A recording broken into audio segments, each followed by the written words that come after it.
Quando cheguei à escola, fui falar com minhas amigas e todas disseram que não passaram bem a noite. Hoje vejo que isso não era de se espantar. Todas poderiam estar assustadas depois da tarde que tivemos.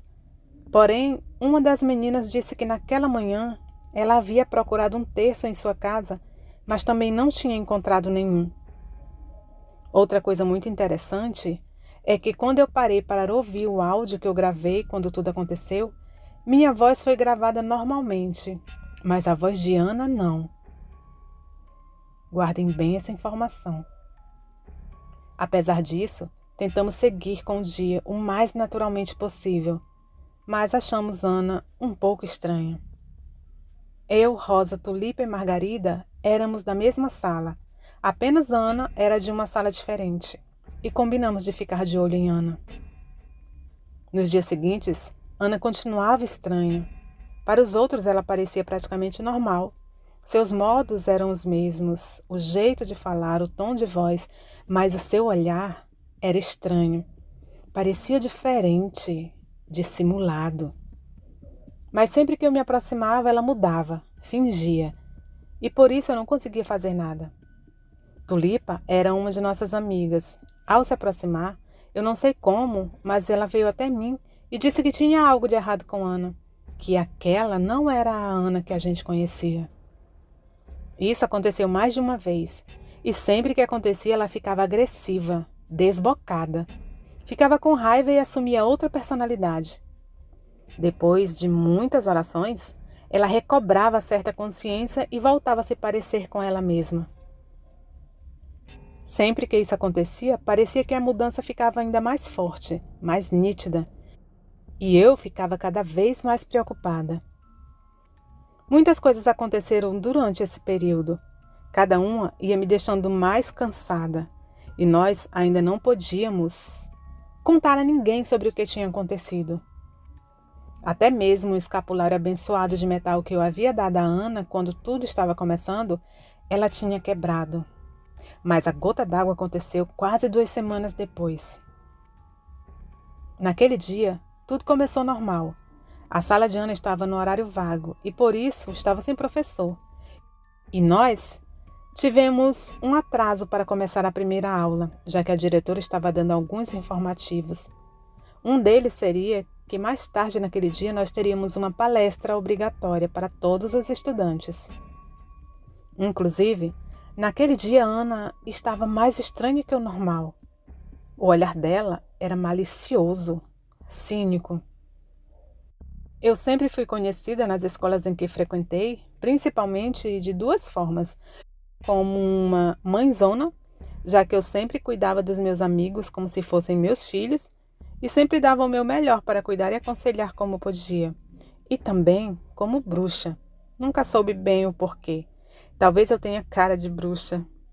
Mas o que importa saber disso tudo é que naquele dia, logo depois que a aula começou, eu só tive tempo de colocar minha mochila na cadeira e alguém veio até minha sala me chamar, dizendo que a Ana estava muito estranha, agressiva, tratando mal as pessoas.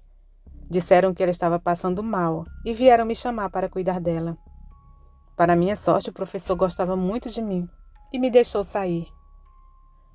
Ana estava no banheiro, transtornada. Eu comecei a conversar e ela me dizia barbaridades. E eu fiz o que sempre fazia nessas situações. Rezei. E ela melhorou momentaneamente, mas deixei toda a turma dela de sobreaviso, que se ela agisse estranho, eles deveriam me chamar. Não importava o momento. Todos acreditaram em mim e se comprometeram a me chamar. Um pouco depois, o professor já estava dando aula e vieram me chamar. Disseram que Ana estava muito mal, novamente. Eu não sei muito bem porquê. Talvez fosse a minha cara de preocupação na hora ou talvez fosse simples intuição, mas o professor nem me perguntou nada e me deixou sair. Abençoado seja ele, não sabe o bem que me fez por simplesmente não me fazer perguntas, nem quando eu fui e nem quando eu voltei. Assim que eu saí da sala, os colegas de Ana me levaram até ela. Nunca a vi daquela forma. Naquele dia, realmente parecia outra pessoa.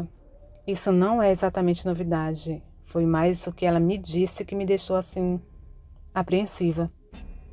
Das outras vezes, ela era agressiva e desbocada, mas falava como se as palavras fossem realmente dela. Mas naquele dia, não. Era como se fosse outra pessoa falando. O que ela disse foi o seguinte: quem você pensa que é, menina? Acha que sabe alguma coisa?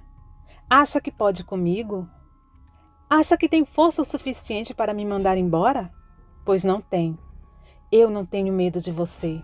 Eu sou mais forte. Você não pode me afastar, não pode se proteger e também não pode proteger essas meninas que você tanto ajuda. Muito menos essa aqui. Ela já é minha e não tem nada o que você possa fazer. Nesse momento, meu sangue gelou. Eu nunca tinha passado por algo igual. Eu estava realmente sendo ameaçada. Aquela mulher queria que eu desistisse ali. E por um momento ela quase conseguiu. Mas eu respirei fundo. Não podia desistir ali. Se eu desistisse, tudo estaria perdido. E eu respondi a ela: você realmente tem razão. Eu não tenho poder de nada e para nada.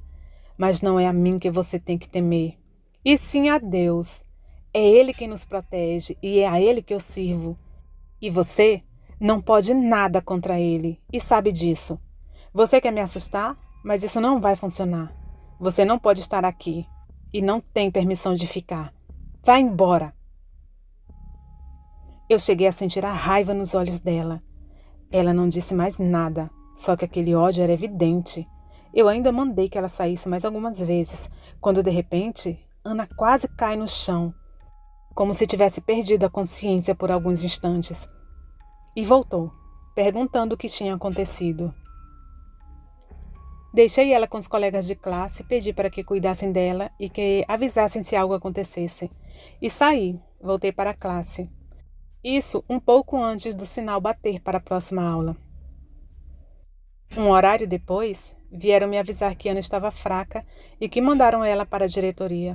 Coincidentemente, estava quase dando a hora do intervalo e eu saí para a diretoria e levei o meu banho de ervas para passar nela.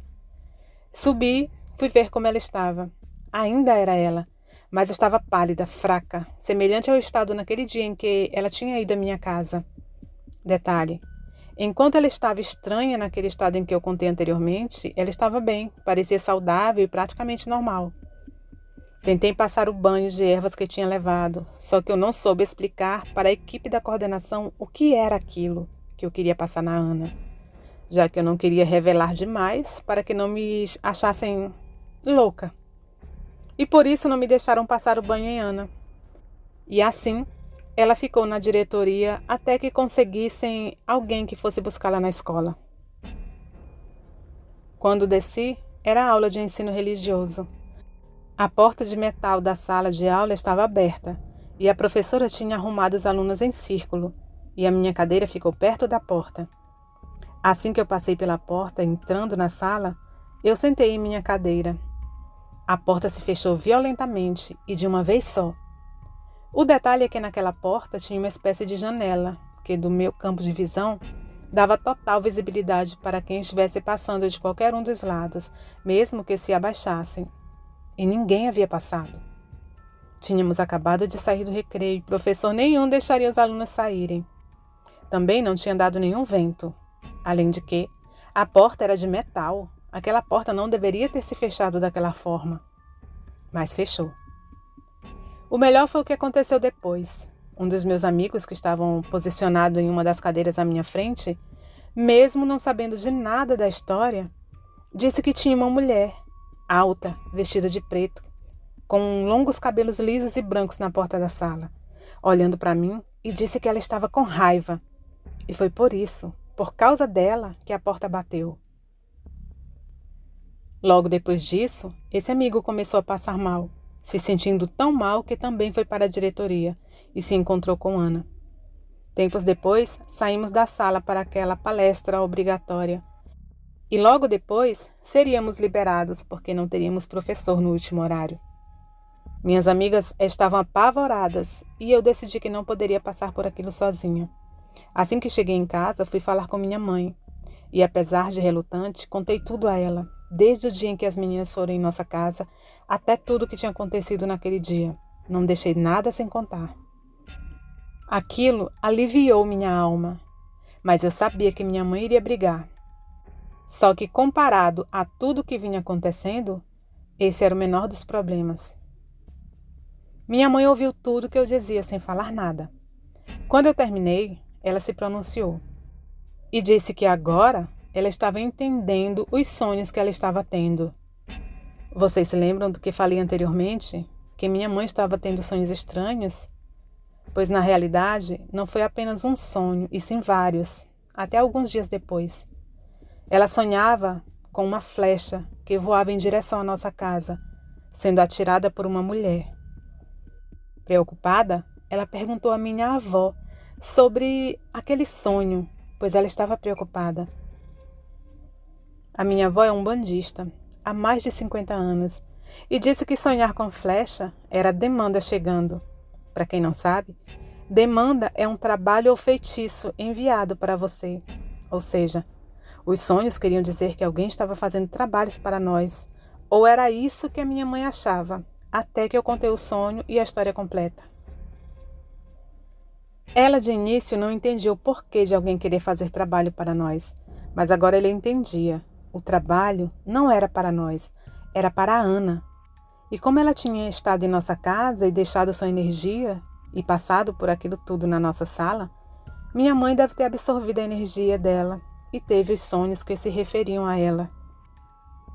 Minha mãe ficou muito chateada comigo, porque eu já tinha prometido que eu não iria me envolver com nada do tipo, já que eu sabia que não tinha experiência nem conhecimento ou capacidade para lidar com isso.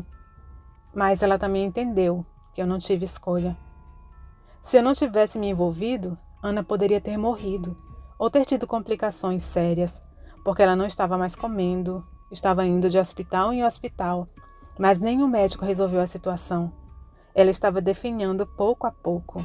E ela também entendeu que eu não contei nada antes por medo.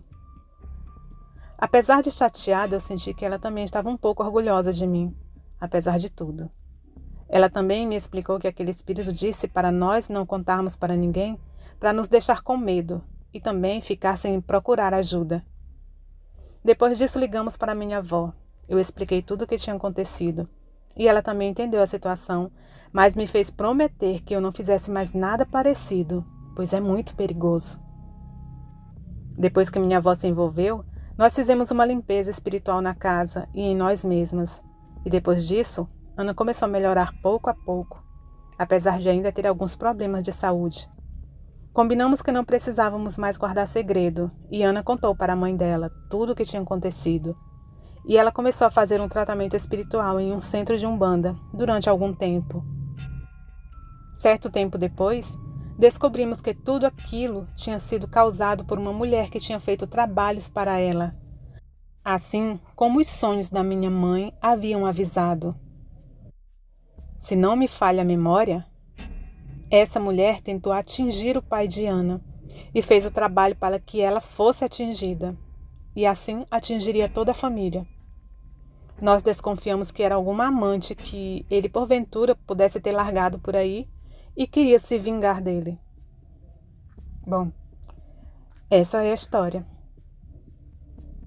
Será que este ser foi mesmo algum feitiço que foi enviado para o pai de Ana e acabou pegando nela? Deixe sua opinião nos comentários. E se tiver alguma história parecida, envia pra gente. Nosso e-mail e o WhatsApp estarão na descrição do vídeo. A todos, o nosso muito obrigada.